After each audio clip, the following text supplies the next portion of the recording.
So without further ado, episode 1, Islam and the decline of the UK.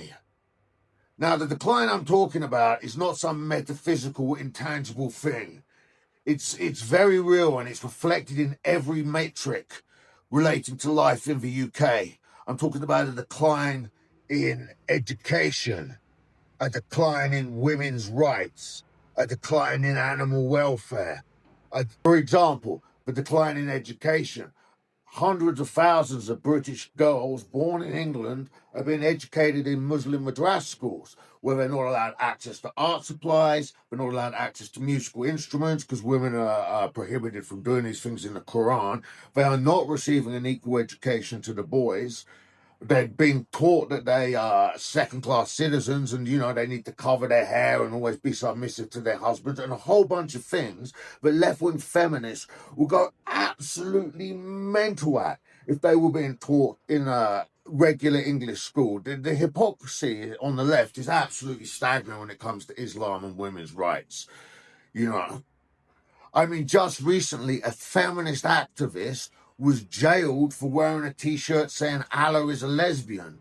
And what she was charged with was causing harm to Islam, right? No other religion is protected like this in England. The Sikhs aren't, the Hindus aren't, the Christians, the pagans, the Jews, nobody else, just Islam. And that is incredible when you think about it, because Islam is the only reason that people are still stoned to death in the 21st century, mainly women. Thousands are stoned every year in Pakistan. And I don't know if everybody knows this, but when they're stoning you to death, when you get knocked unconscious, they stop, the imam wakes you back up, and then they proceed again. So you don't even get the escape of unconsciousness. And this is something that they're doing to women in their thousands every year. And then they're bringing that culture to England, right? One of the imams that Charles, the traitor king, invited to his coronation had overseen dozens of stonings in Pakistan. So we're normalizing that. It's incredible.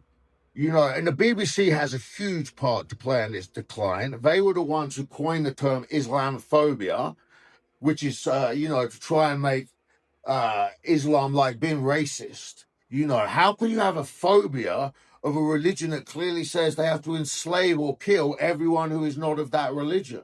Can a Jewish person have Islamophobia? The Quran, the big climax of the Quran says even the rocks and the trees will cry out to reveal the Jews hiding behind them, right? And when they've killed all the Jews, that's when Allah is going to come back and bring paradise to earth. So can a Jewish person be Islamophobic? A phobia is an irrational fear. You can't have an irrational fear of something that has sworn your destruction. And you've got to look, what is the reason for mass immigration? None of this is happening by accident. The reason is the globalists want to make a one world government, one government for the whole of Europe. And they're doing that by flooding the country with immigrants. So you lose all sense of national identity. Muslims all vote in one block. 8 out of 10 Muslims vote the same way. And they will all vote for less freedom of speech, which is perfect for the globalists. Because all they've got to do is make the governments Islamic, and then criticizing the government becomes a harm to Islam. And they can make Europe very much like China is right now. With digital currency, which will get cut off if you're a naughty boy, controlled media. This is all coming. This is what the long-term goal is. The lockdown was just a rehearsal for what is coming. And mass immigration is their tool, particularly mass Islamic immigration. Otherwise, why would the government have just opened the borders? We have a perfectly functioning navy. We have an army. Normally, the job of the army and the navy is to protect the country's borders. It's not like the government have forgotten they're there. So why are they allowing this stream of immigration that is degrading life? It's overwhelming the NHS. It's incredible that anybody from anywhere in the world can just come to the UK and get benefits and housing. You realize your economy can't hold up. I know people from Colombia, and I don't blame people in Colombia for going to England to start a better life. But I know people in Colombia who fly to Spain and then they're traveling down through Europe to go to England to get treated on the NHS. Someone I know took their mother who has cancer, and I don't blame them. I would do the same thing if my mother had cancer.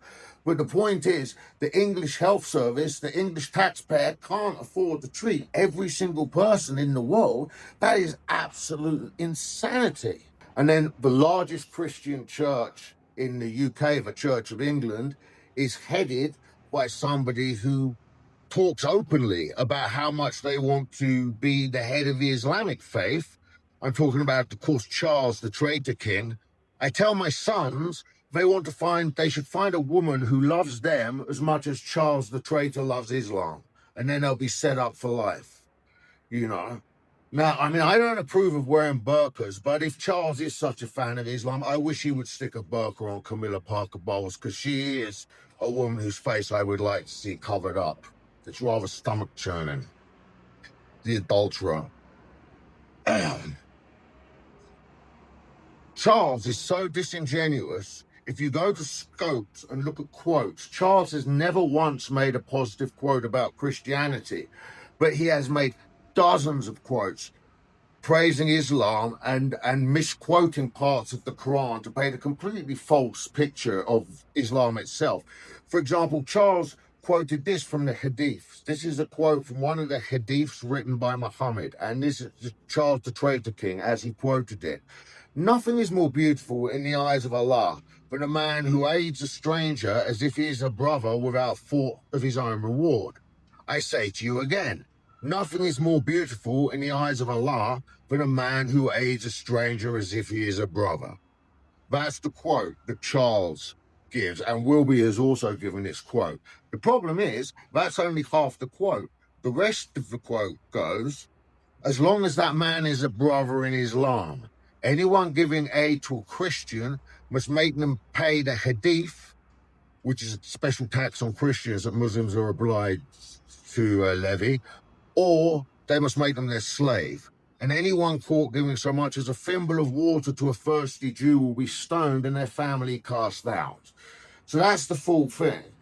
You know, so either Wilby and Charles are unaware of the rest of it and they're lying about having read the Quran, or they're deliberately trying to mislead the British public and make Islam look like, oh, it's very similar to Christianity, you know, help strangers. It's like the Good Samaritan, essentially, when it isn't at all. Okay, so let's talk about one of the most disturbing aspects of the Islamic way of immigration, and that is the heartbreaking abuse of children, you know, sexual abuse, which will psychologically destroy them for the rest of their lives.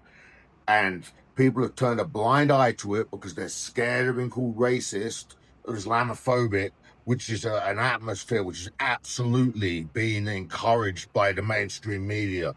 You know, you even had this absolute scum, this Dennis Jones, a Labour City councillor, referring to the grooming gang victims as poor white trash, you know. And if this was happening to middle-class girls, there would be an absolute outrage, you know. But people in the little villages in middle England that are untouched by mass immigration, they kind of are sneering and go, oh, I care about the rainforest, darling, you know.